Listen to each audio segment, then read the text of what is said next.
ഞാനൊരു പനീർ ഉണ്ടാക്കാനായിട്ട് പോവുകയാണ്. അതിന് വേണ്ടിയിട്ട് ആദ്യമായിട്ട് ഞാൻ എടുത്തിട്ട് ഒരു 200 ഗ്രാം പനീർ ഞാനൊന്ന് എടുത്ത് വെച്ചിട്ടുണ്ട്. ഇതിനെ ഒരല്പം വെളിച്ചെണ്ണയും നെയ്യും കൂടെ ഒഴിച്ചിട്ട് ഒന്ന് ഫ്രൈ ചെയ്ത് വെക്കട്ടെ. ആദ്യമായിട്ട് ചെറു തീയിൽ ഒരല്പം വെളിച്ചെണ്ണയും നെയ്യും കൂടെ ഒഴിച്ചിട്ട് ഒരു പാനിൽ ഞാൻ ഇതൊന്ന് ഫ്രൈ ചെയ്യാനായിട്ട് വെച്ചിട്ടുണ്ട്. ഒരുപാട് ബ്രൗൺ നിറമൊന്നും ആവണ്ട, ജസ്റ്റ് ഒന്ന് കളറാവുന്നത് വരെ, കളറൊന്ന് മാറുന്നത് വരെ നമുക്കിതിനെ ഒന്ന് ഫ്രൈ ചെയ്തെടുക്കാവേ. ഒരു സൈഡ് ഫ്രൈ ആവുമ്പോൾ തിരിച്ച് മറു സൈഡ് 1-2 പ്രാവശ്യം അങ്ങോട്ടും ഇങ്ങോട്ടും ഇളക്കി ഇട്ട് കൊടുത്താൽ ഇത് നല്ലവണ്ണം ഫ്രൈ ആയി കിട്ടും. ഇതാ അങ്ങനെ പനീറൊക്കെ നല്ലവണ്ണം ഫ്രൈ ചെയ്ത് മാറ്റിയിട്ടുണ്ട്. ഇനി ഞാൻ ഒരു 2 ചെറിയ സവാള ഒന്ന് കുഞ്ഞു കുഞ്ഞായിട്ട് ഒന്ന് അരിഞ്ഞിട്ടിട്ടുണ്ട്. നമുക്ക് ഇത് പനീർ നമ്മൾ ഫ്രൈ ചെയ്ത അതേ എണ്ണയിൽ തന്നെ നമുക്ക് ഒരല്പം കടുക് താളിക്കാനുള്ള സാധനങ്ങളുണ്ട്. ഞാനൊന്ന് കാണിച്ചു തരാമേ. ഇതിൽ ഒരല്പം കടുകും ഒരു വറ്റൽ മുളകും ഇട്ട് ഒന്ന് നമ്മൾ പനീർ ഫ്രൈ ചെയ്ത അതേ എണ്ണയിൽ തന്നെ, വേറെ ഒന്നും എടുക്കേണ്ട ആവശ്യമില്ല.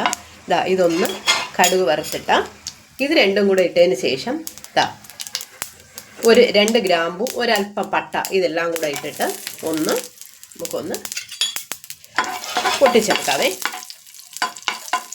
കടുകൊക്കെ നല്ലവണ്ണം പൊട്ടി വന്നിട്ടുണ്ട്.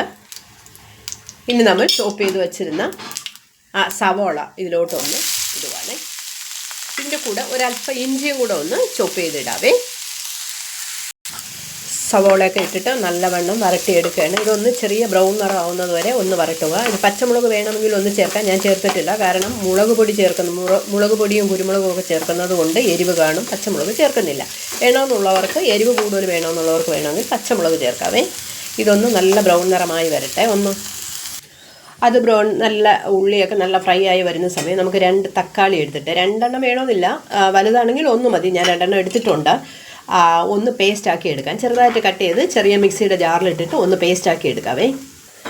സവോളയൊക്കെ നല്ല ബ്രൗൺ നിറമായിട്ടുണ്ട്. ഇനി നമുക്ക് ഇതിൽ കുറച്ച് മസാലപ്പൊടികൾ ചേർക്കാം. മസാലപ്പൊടി വേറൊന്നുമല്ല, പെരിഞ്ജീരകം അതിൻ്റെ 1 സ്പൂണ്, 1 സ്പൂൺ വേണ്ട, ഒരു 3/4 സ്പൂൺ മതി.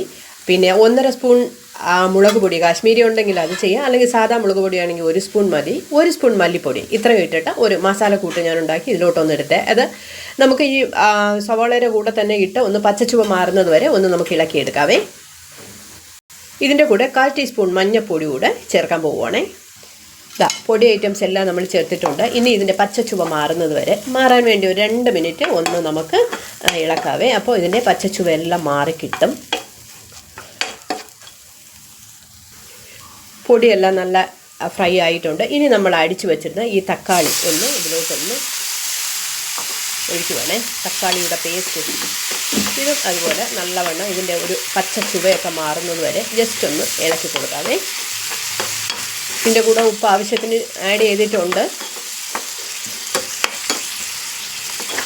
ഇതൊന്ന് നല്ലവണ്ണം ഒന്ന് പച്ച ചുവയൊക്കെ ഒന്ന് മാറി വരട്ടെ. ഇത് ഗ്രേവിയൊക്കെ നല്ലവണ്ണം തിക്കായി വന്നു. അപ്പോൾ നമുക്കൊരല്പം ചൂടുവെള്ളം കൂടെ ഒഴിച്ചിട്ട് ഇതൊന്ന്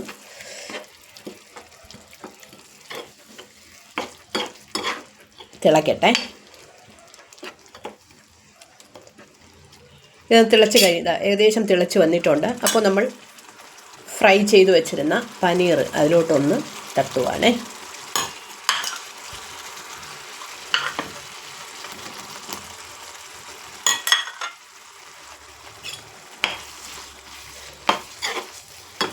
ഇതൊന്ന് തിക്കായി വരട്ടെ. നമുക്ക് ഒരു 2 മിനിറ്റ് ഇതിനെ ഒന്ന് അടച്ചിടാവേ. ഈ ഗ്രേവിക്ക് കുറച്ചുകൂടെ ടേസ്റ്റും തിക്നെസ്സും ഒക്കെ വരാൻ വേണ്ടിയിട്ട് ഞാൻ കുറച്ച് നട്ട്സ് ഒന്ന് വെള്ളത്തിയിട്ടിട്ടുണ്ട്. ഇതൊന്ന് ജസ്റ്റ് ഒന്ന് കുതിർന്ന് കിടക്കുവാണ്. ഇതൊന്ന് അടിച്ചൊന്ന് പേസ്റ്റാക്കി എടുക്കട്ടെ. നമ്മുടെ പനീറൊക്കെ നല്ല തിക്കായി വന്നിട്ടുണ്ട്. കുറച്ചുകൂടെ ഗ്രേവി വേണമെന്നുണ്ടെങ്കിൽ ഒരല്പം ചൂടുവെള്ളമോ എന്തെങ്കിലും ഒഴിച്ച് നമുക്ക് ഗ്രേവി ആക്കാം. ചൂടുവെള്ളമോ തേങ്ങയുടെ പാലോ ഒക്കെ ചേർത്ത് നമുക്ക് ഗ്രേവിയിൽ വേണമെങ്കിൽ കുറച്ചുകൂടെ ഗ്രേവി വേണമെങ്കിലും ഉണ്ടാക്കാം. ഇതിപ്പോൾ പൂരിക്കും ചപ്പാത്തിക്കും ചോറിനായാലും ഇങ്ങനെ മതി. ഞാൻ അടിച്ചു വെച്ചിരുന്ന ഈ നട്ട്സ് ഇതിലോട്ടൊന്ന് ഒഴിക്കുവാണേ. ഇനി നമുക്ക് ഇതിലോട്ട് ആ മിക്സിയൊക്കെ കൂടെ കഴുകിയിട്ട് ഒന്ന് ഒഴിച്ച് ഒരല്പം ഗ്രേവിയും കൂടെ കൂട്ടിയെടുക്കാവേ. ഒരു 2 മിനിറ്റ് കൂടെ നമുക്ക് ഇതൊന്ന് തീയിലിട്ടേക്കാവേ, ചെറുതീയിൽ. അങ്ങനെ നമ്മുടെ അടിപൊളി പനീർ മസാല റെഡി ആയിട്ടുണ്ട്. ഞാനിത് പാത്രത്തിലോട്ടൊന്ന് മാറ്റട്ടെ. ഇതാ അങ്ങനെ നമ്മുടെ പനീർ മസാല റെഡി ആയിട്ടുണ്ട്. ഇതിൽ വേണമെങ്കിൽ മല്ലിയില ചേർക്കാം. എനിക്കിവിടെ കുട്ടികൾക്ക് മല്ലിയില അത്ര താല്പര്യം ഇല്ലാത്തതുകൊണ്ട് ഞാൻ മല്ലിയില ചേർക്കുന്നില്ല. വേണമെന്നുള്ളവർക്ക് മല്ലിയില ചേർത്ത് എടുക്കാം. അടിപൊളി പൂരിയുടെ കൂടെ ആണെങ്കിലും ചപ്പാത്തിയുടെ കൂടെ ആണെങ്കിലും ചോറിൻ്റെ കൂടെ വേണമെങ്കിലും നിമിഷ നേരം കൊണ്ട് ഒരു 10 മിനിറ്റ് മതി നമ്മുടെ അടിപൊളി പനീർ മസാല റെഡിയാക്കി എടുക്കാം. Okay, by.